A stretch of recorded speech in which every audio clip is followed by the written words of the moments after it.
Ya estamos aquí nuevamente, gracias por darle al play a este Café con Tips. Donde quiera que estés, te saludamos. Ya estás aquí, le has dado play y este es el momento perfecto. Bienvenidos, esto es Café con Tips, un espacio para mejorar nuestra vida. Nos acompaña la psicólogo clínico Matilde Aguilar y hoy hablaremos sobre el miedo a morir y el miedo a vivir. ¿Cómo estás, Matilde? Gusto en saludarles. Tema interesante nuevamente hablar de miedo. En un segmento anterior hablamos de el síndrome de la cabaña. Suena fácil hablar de miedos porque para cada uno de nosotros es algo cotidiano. Sentir miedo, afrontar los miedos, darle resolución a nuestros miedos, silenciar también nuestros miedos. Pero ¿qué tan fácil es para una persona que transforma un miedo simple en un miedo irracional?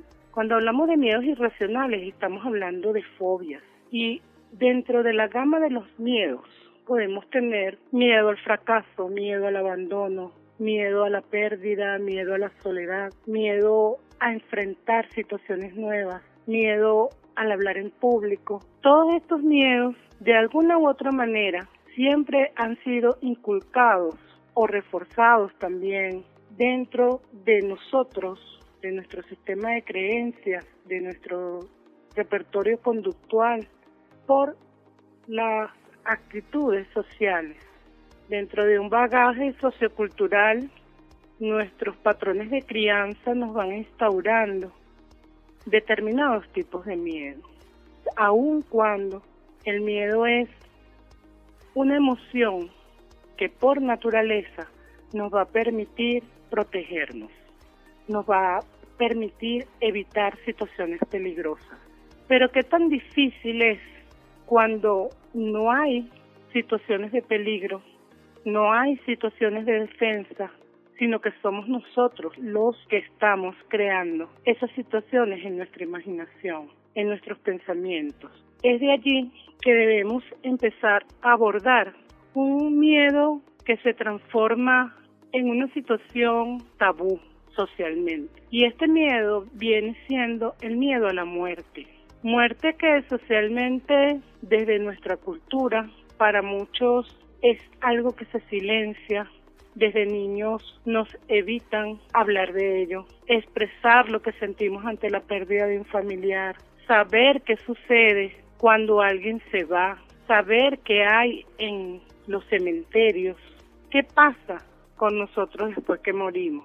Y ante ese vacío se va generando en cada individuo, de acuerdo a su percepción, fantasmas que se transforman en creencias que deben ser sustituidos simbólicamente dentro de nuestro cerebro con la información que falta. Y es allí donde nosotros mismos, o la sociedad, las películas, los videojuegos, las celebraciones como el Halloween, las celebraciones como el Día de Muertos, nos van indicando qué tan fea, qué tan normal, qué tan aceptable pudiera ser la muerte para nosotros. Investigando un poco sobre este tema, el miedo a la muerte es humano y natural. Tiene su parte positiva en el sentido de que nos protege de posibles amenazas que podrían poner en riesgo nuestra supervivencia como individuos y como especie. De modo que si pudiéramos clasificar el miedo a la muerte en grados, tendríamos que reconocer la existencia de un grado aceptable y sensato de miedo a la muerte, que sería el instinto que nos empuja a agarrarnos a la vida y que nos lleva a tomar decisiones que nos protegen.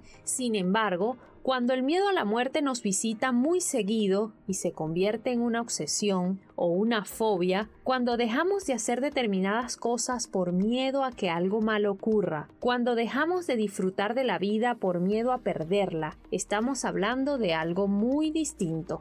Bien, Matilde, dicho todo esto, el miedo a morir es humano y natural. Pero ¿qué pasa cuando se convierte en una obsesión? La obsesión estaría dada por el pensamiento continuo y repetitivo, pero de la obsesión, llamado entre comillas de esa forma, pasa a un pensamiento irracional.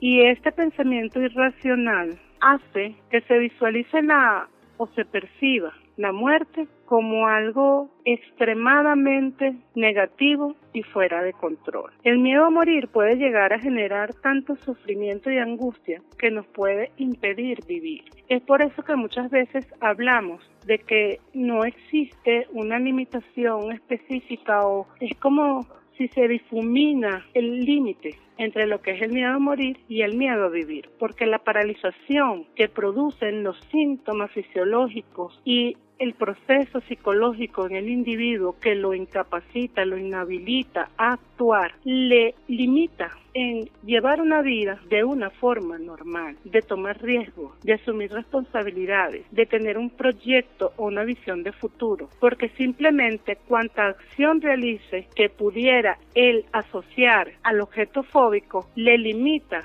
esa acción para desarrollarse. ¿Puede entonces el miedo a morir llegar a generar tanto sufrimiento y angustia que nos impide disfrutar de la vida y entonces transformarse en un miedo a vivir, Matilde? El miedo como creencia irracional que va cargada de detalles, de imaginario, puede resultarnos algunas veces desadaptativo.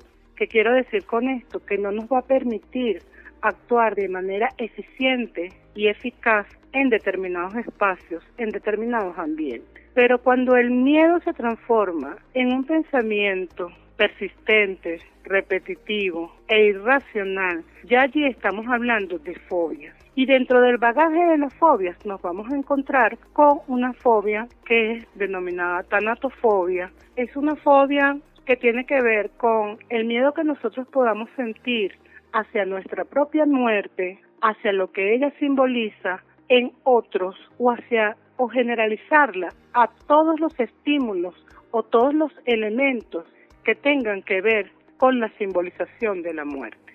Discúlpame que te interrumpa allí, pero ¿dónde está la línea que se separa entre el miedo a vivir del miedo a morir? ¿Dónde está la línea que separa el miedo a vivir del miedo a morir? En la intensidad y la frecuencia de un pensamiento irracional, de un pensamiento catastrófico, de una idealización negativa de lo que es el morir, que aun cuando es algo, es un evento natural que nos va a llevar a nuestra resolución de vida, porque nacemos, crecemos y morimos. Para muchas personas no es normal, no es común asumir el concepto de que la muerte es natural. ¿Por qué una persona puede llegar a desarrollar ese miedo o esa fobia a la muerte? ¿De dónde se genera una fobia a la muerte? Así como muchas otras fobias van a depender de eventos, de situaciones, de experiencias vividas por la persona de manera traumática y que no haya sido abordada, canalizada o atendida psicológicamente para poder ser afrontada y resuelta. Entonces, es allí donde se instaura de manera irracional un miedo excesivo llamado fobia y con un objeto específico que es la muerte.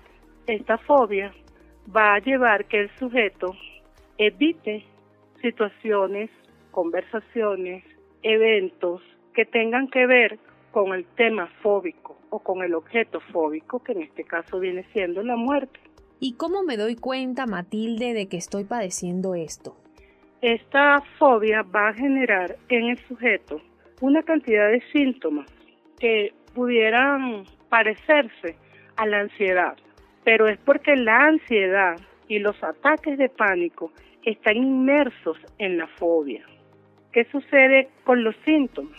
Estos síntomas específicos que debemos todos monitorear en nosotros mismos o en nuestros amigos o familiares para poder darle la ayuda oportuna son ansiedad, crisis de pánico, conductas de evitación ante la situación fóbica, como en este caso sería visitar cementerios, asistir a funerales, hablar de temas que tengan que ver con la muerte, donde la persona va a mostrar de manera conductual elementos de evitación, pensamientos obsesivos, que pueda presentar la persona con respecto al tema de la muerte, la angustia y el insomnio. Todos estos síntomas, de alguna u otra manera, van a limitar las acciones o las actividades diarias, cotidianas, habituales de estas personas que padecen la fobia. Un miedo simple pueda que nos paralice momentáneamente,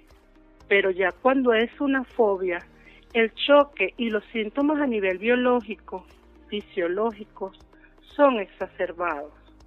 Podemos observar taquicardia, sudoración, palidez, paralización, la no acción del sujeto ante el pánico cuando está frente o simplemente visualiza en sus pensamientos el objeto fóbico. Supongamos, Matilde, que ya con esto que nos has dicho, yo detecto que efectivamente puedo estar padeciendo de esta fobia. ¿Qué puedo hacer para gestionar ese miedo a vivir, salir de su prisión y empezar a disfrutar de la vida? Lo principal es tomar conciencia de cuáles son todos nuestros miedos. Buscar cuáles son esos desencadenantes. Es simplemente frenar y decir, ¿a qué le temo? ¿Por qué le temo? ¿Qué puedo hacer con este miedo? ¿Será que paso la línea y me arriesgo? Son las preguntas claves para decir, porque siempre todos tenemos miedo. Tenemos miedo a hablar en público, tenemos miedo ante la realización de un examen, tenemos miedo a conocer lugares y personas desconocidas, tenemos miedo a asumir nuevas responsabilidades. Y allí es que estamos hablando de miedos simples. Pero primeramente debemos tomar conciencia de que tenemos miedo y que debemos afrontarlo. Debemos aprender a tolerar la incertidumbre, a eso que no sabemos controlar, porque es total y absolutamente desconocido. Y no a todo lo que nosotros afrontamos podemos tener un absoluto control. Cuando se tiene esa sensación de inseguridad es porque nos basamos también en el pasado y nos anticipamos quizás de una manera ansiosa a los resultados futuros. Es allí donde desde la conciencia debemos ubicarnos en el momento presente. Importante para afrontar un miedo a la muerte es elaborar proyecto de vida con metas y objetivos claros, específicos, realizables. Y por supuesto, también es necesario cerrar ciclos, porque muchas veces tememos a que faltemos físicamente porque tenemos cosas pendientes, porque tuvimos una disputa familiar y no pedimos disculpas, porque dejamos cualquier tarea sin hacer, porque no hemos dado la resolución específica a un problema que nos angustia en el momento presente. ¿Qué va a pasar en un futuro si yo no estoy? ¿Cómo queda esto que yo no he resuelto? Y precisamente para eso nosotros debemos hacer una evaluación periódica de todas las cosas que tenemos pendientes y darle una resolución o cierre de ciclo para poder afrontar y continuar con las metas y los objetivos de nuestro proyecto de vida que siguen a continuación. Aceptar la muerte también como parte de la vida. Debemos aprender a relajarnos físicamente, pero también debemos aprender a relajar la mente. Existen miles de técnicas, existen miles de ejercicios de autoayuda donde cualquiera puede acudir y practicar en soledad cómo silenciar la mente, cómo relajarse físicamente. Pero cuando es fobia, cuando estamos hablando de fobia, es algo que el ser humano no puede afrontar solo, porque estamos hablando de un problema psicológico, clínico, que debe ser abordado por un experto en el área, llámese psiquiatra, llámese psicólogo clínico, y que va a meritar de la aplicación de técnicas específicas y de un tratamiento específico a la fobia que se va a abordar y que tiene mucho riesgo,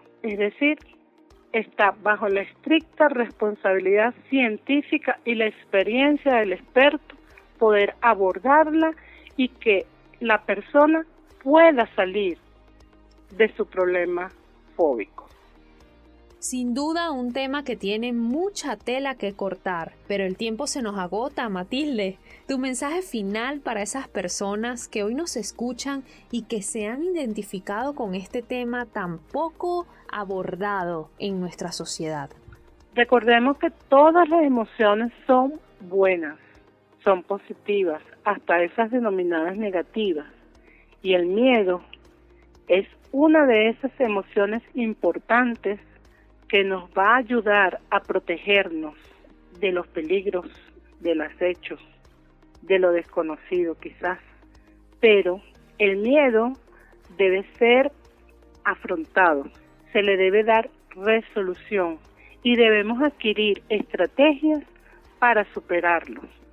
El miedo nos carga de manera positiva de adrenalina que nos impulsa y nos motiva a alcanzar metas. Pero lo delicado es cuando dejamos que este miedo nos paralice, nos limite y se transforme simplemente en la herramienta que nos impide vivir plenamente y transforme el miedo a morir en un miedo a vivir. Complacida nuevamente de compartir con ustedes este espacio en la contribución de la salud mental. Bueno, nos despedimos de este episodio que a mí me ha resultado muy interesante, porque a veces nos cohibimos de hablar de la muerte. Recuerda autoobservarte y ser amable con quien te rodea. No sabes si está pasando por algo similar y en el fondo le esté causando sufrimiento. Si te sientes identificado o identificada, es fundamental que comprendas el funcionamiento de tu mente y después empieces a domarla y entrenarla para que estés más conectado al presente y menos al futuro. Pero como siempre te lo recordamos aquí en Café con Tips, es importante también buscar ayuda profesional. Te espero en un próximo episodio. Recuerda compartir. Si te ha gustado este podcast, compártelo. Tal vez a alguien le pueda servir. Si quieres estar atento a las novedades y no perderte ninguno, sígueme en redes sociales en Café con Tips.